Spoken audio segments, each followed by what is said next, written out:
The angel of the Lord. Rashi says in his introduction to Zechariah chapter 1, the prophecy of Zechariah is extremely enigmatic because it contains visions resembling a dream that requires an interpretation. We cannot ascertain the truth of this interpretation until the teacher of righteousness comes. Nonetheless, I will put my heart to recounseling the verses one by one, according to the interpretations that resemble it, and follow the interpretation of Jonathan. This is God's test for the Jewish people, in particular the Jewish leaders. God's test of who the descendant of David is. The man described in Isaiah 53, the teacher of righteousness. That's who Rashi, known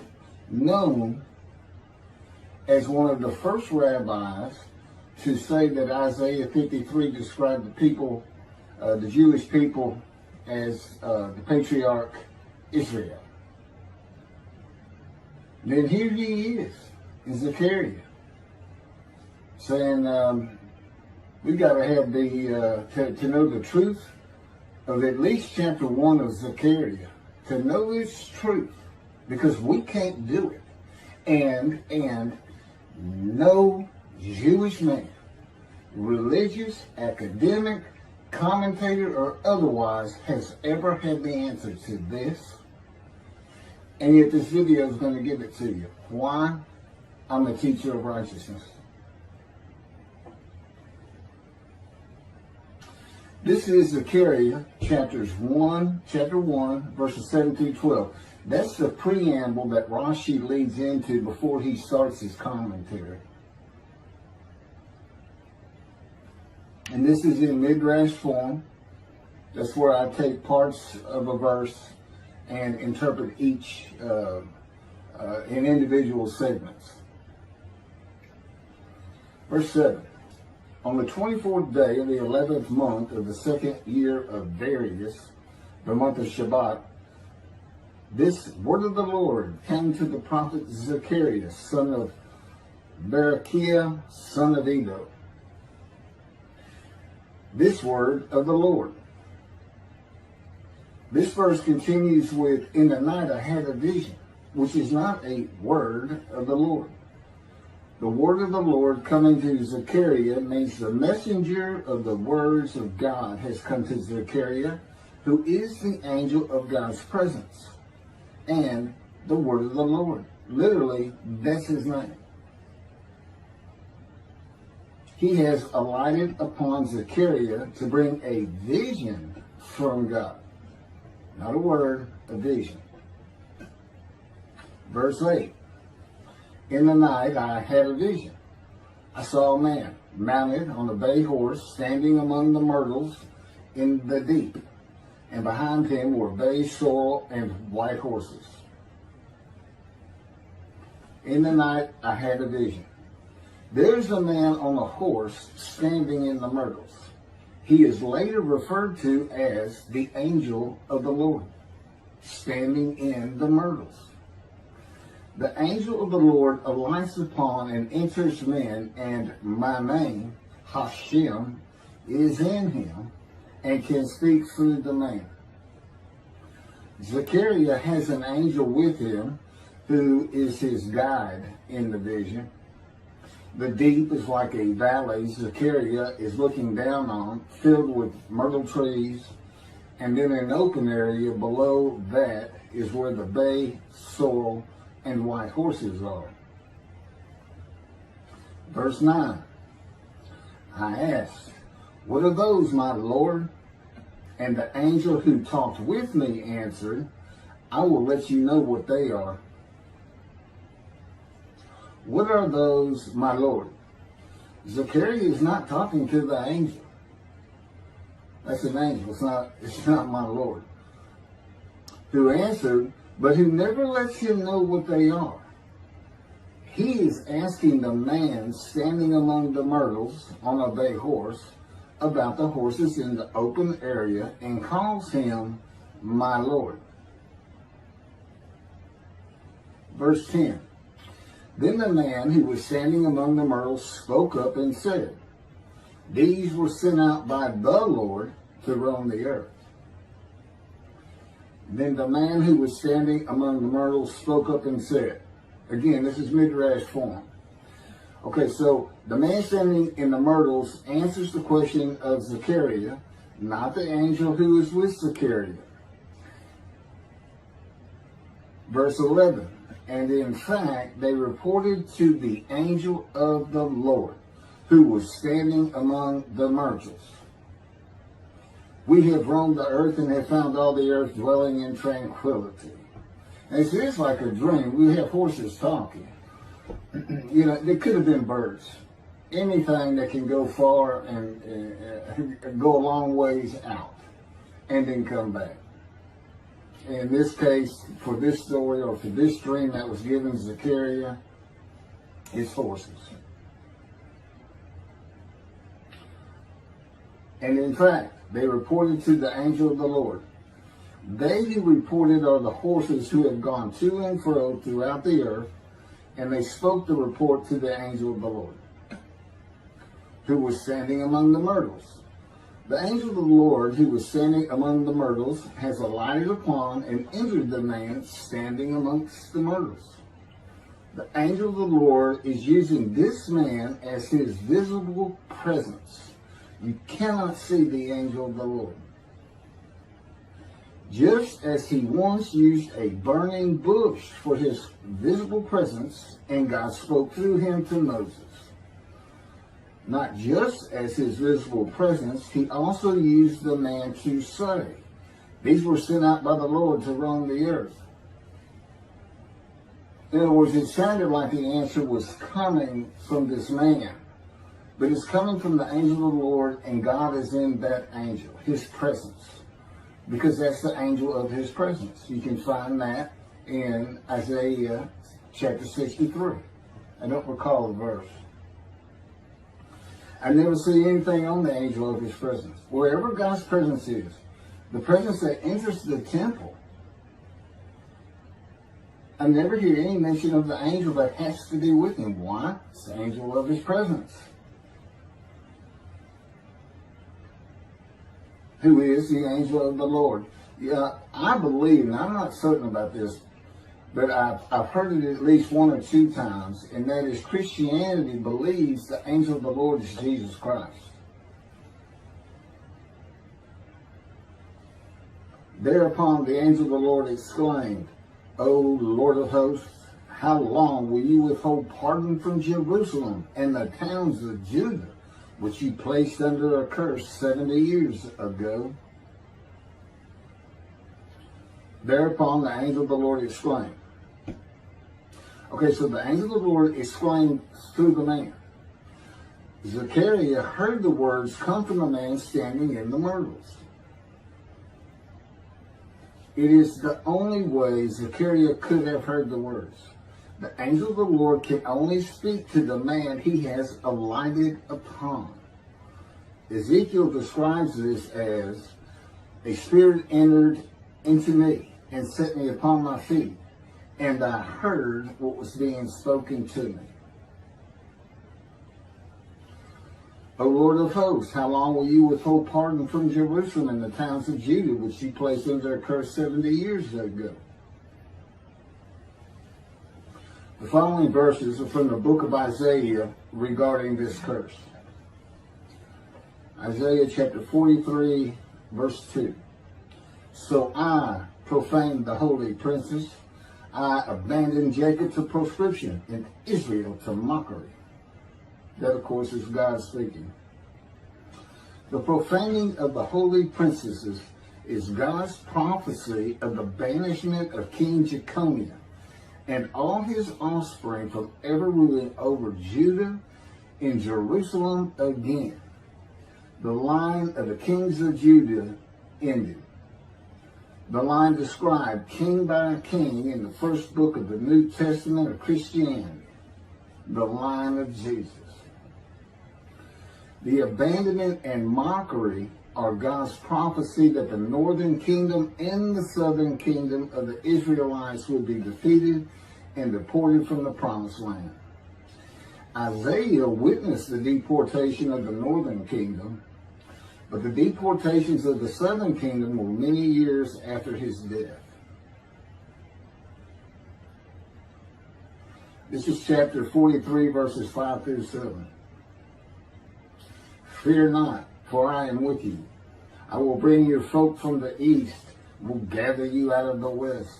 I will say to the north, give back, and to the south, do not withhold.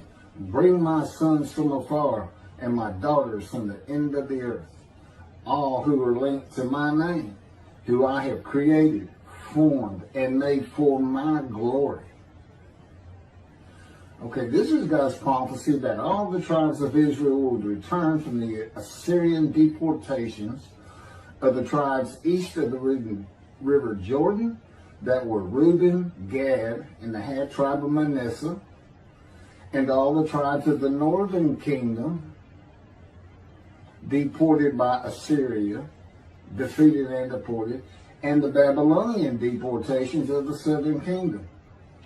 It is a prophecy that is specific to the Assyrian Babylonian exiles.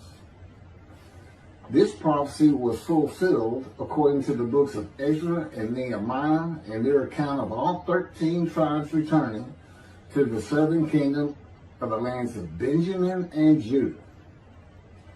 Jerusalem is within the lands of Benjamin, and his lands are considered part of the kingdom of Judah, since that is where the kings of Judah rule from.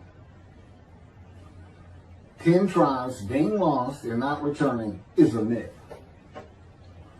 When the 7th month arrived, the Israelites being settled in their towns, the entire people assembled as one man in Jerusalem, as the man Israel, all of them. When the people Israel gather as one man, it is all 12 tribes who were allotted lots of the promised land, and the Levites, they did not receive a portion. They were allowed to go from lot to lot, tribe to tribe, and everybody was supposed to take care of them. The Levites, that would be Levi, the son Levi, the priestly tribe without an allotment of the promised lands. Judahites and Benjaminites alone are not Israel, though all references to Israelites would include them. All of Israel had returned together to Jerusalem and Judah, mindful of the imported Gentiles in the northern kingdom, imported by the Assyrians, many of whom tried to stop the building of the second temple. This is why everybody returning, all 13 tribes, all went to Judah. The northern kingdom was occupied by Gentiles, I would assume Assyrians and Arabs.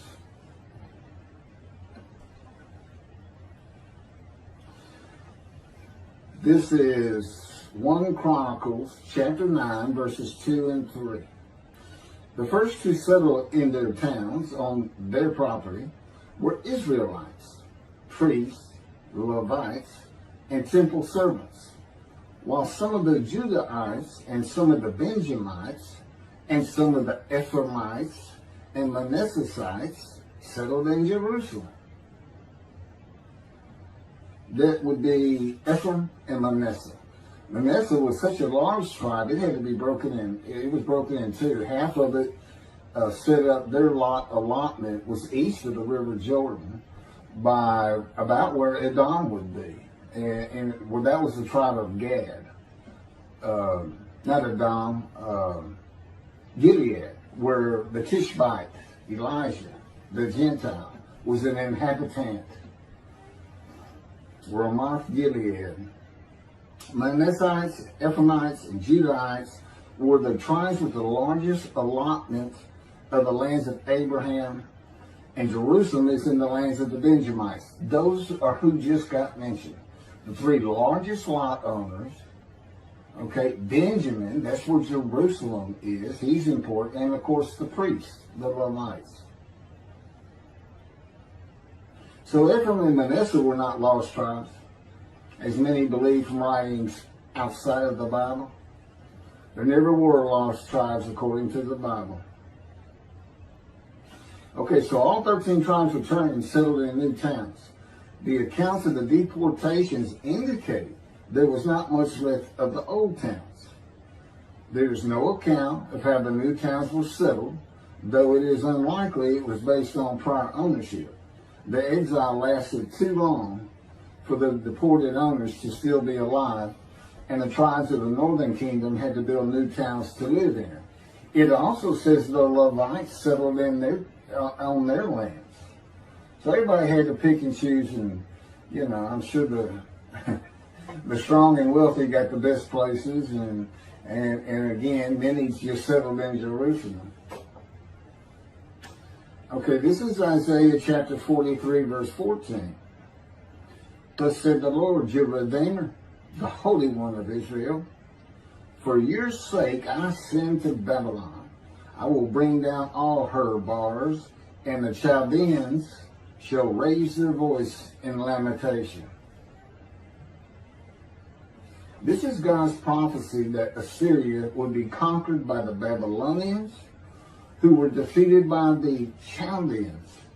But they actually go back and forth and actually became somewhat intermingled, Chaldeans and Babylonians.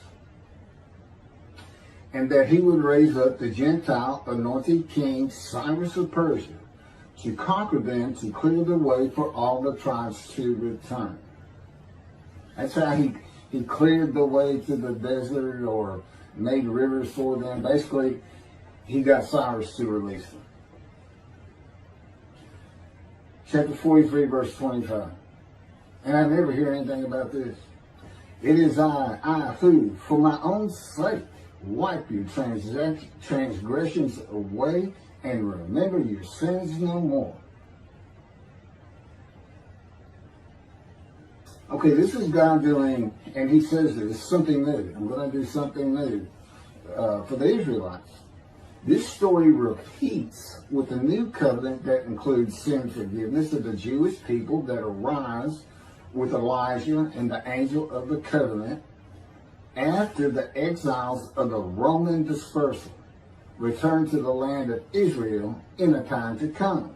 That's from Jeremiah chapter 31.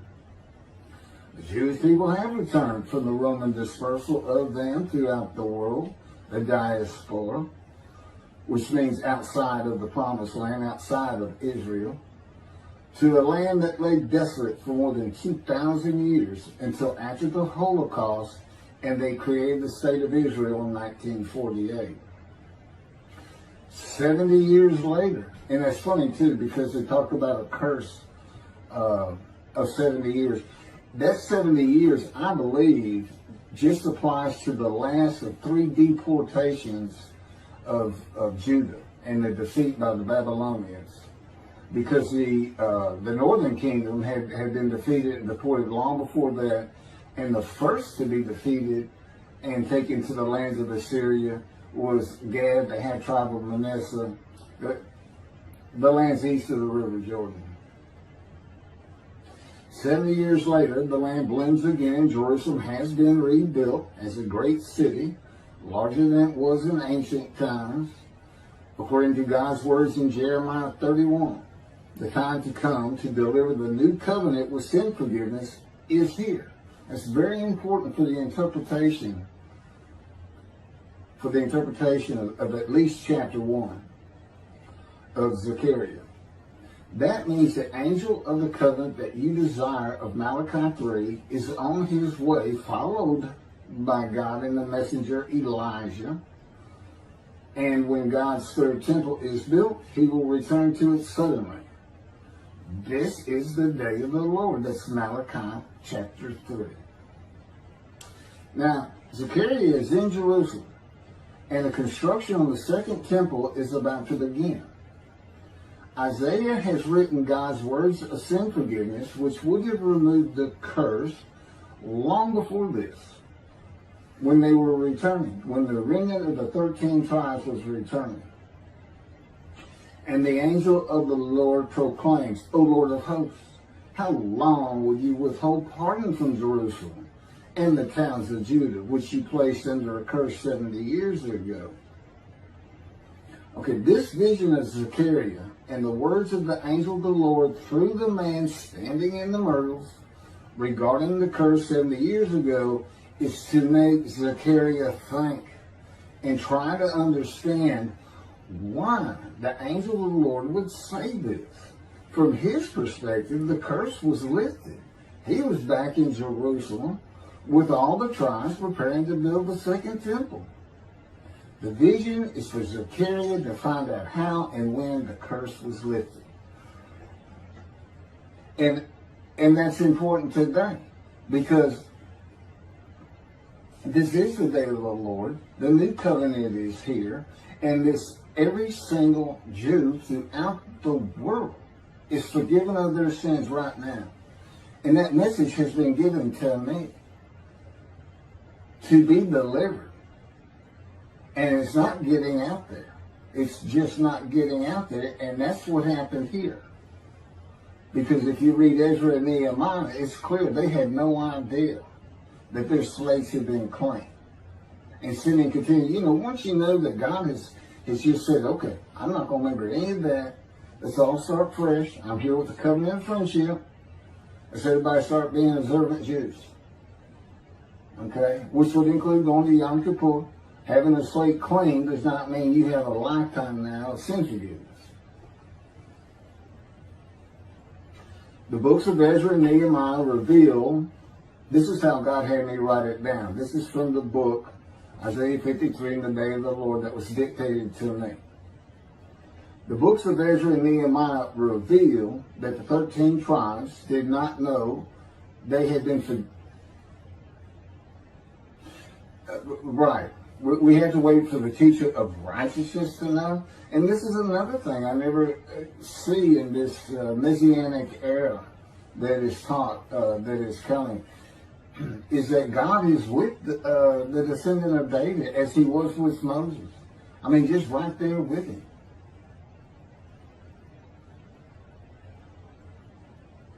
The books of Ezra and Nehemiah reveal that the 13 tribes did not know they had been forgiven of their sins to be a holy seed in the building of the second temple. If people know they have been forgiven and have a clean slate from past transgressions against God and his laws, they are more likely to stop their sinful ways and abide by his laws in the future. The scroll of Isaiah needs to be found and interpreted by Zechariah and the religious leaders so they will know of God's forgiveness of their sins. God will be returning before the temple is built. That will be the third temple, to test the devotion of his righteous servant and make him suitable for his purpose, which might prosper. That includes the building of the third temple. This would begin when his spirit alights upon the anointed one, Moshiach. His presence with his righteous servant will be necessary for the temple to be rebuilt. Islam will not freely hand over their third most holy site to Israel and abandon the Dome of the Rock Mosque, a mosque that sits on the Temple Mount purchased by King David for God, the most holy site of the Jewish people. With God is the angel of his presence who is already on the way. You want me to skip that? Okay, this has been covered in other videos more than once.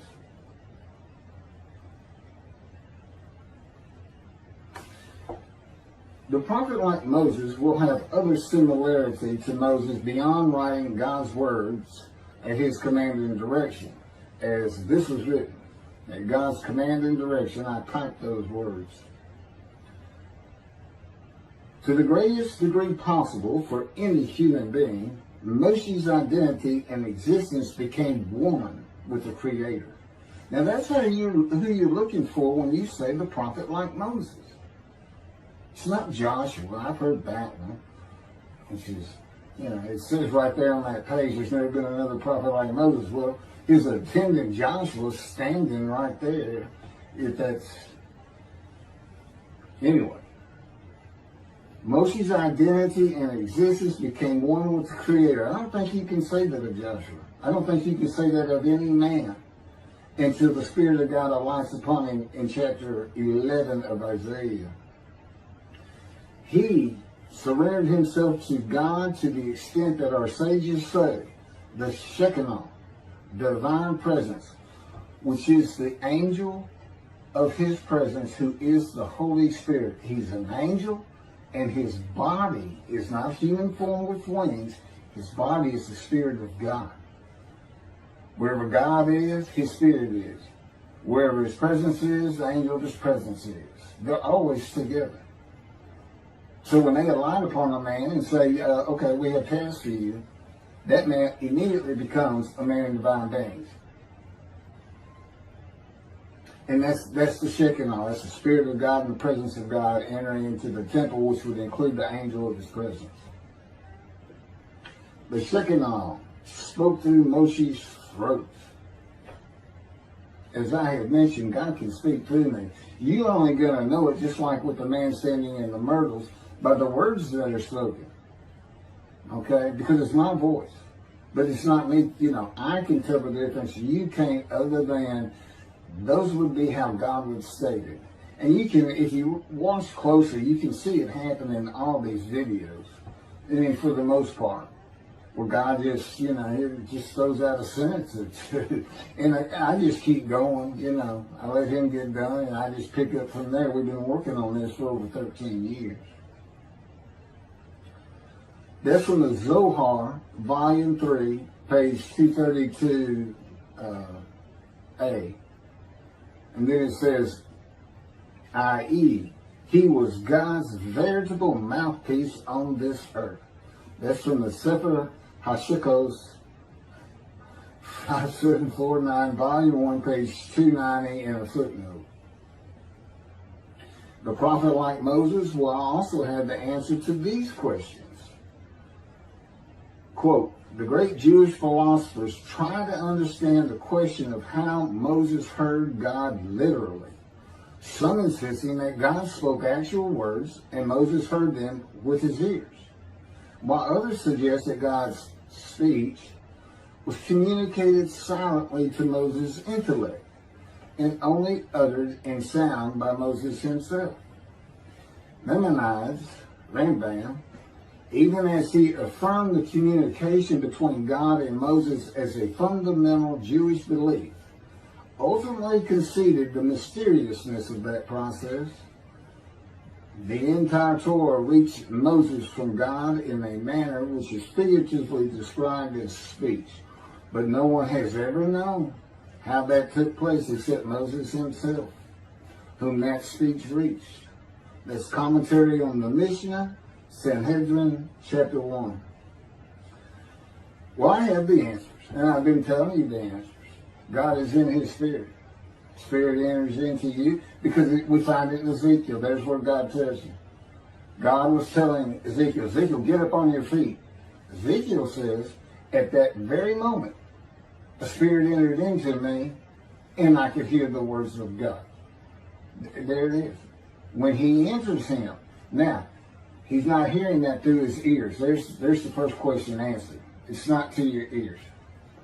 And there is a silent knowing. That's what we call it, or what God has taught me. Now, generally, I just hear words as though they came in through my ears and they're in my mind, as though my eyes and my ears had perceived. But he can put just knowledge into my mind without uttering a word. And it's kind of can be pointed out easiest with when he comes to a man, and like he came to Samuel, and Samuel just says, here I am. It's as though before he speaks to you, and this is what happened with me, he put in a knowledge in my mind that the God of creation was about to speak to me.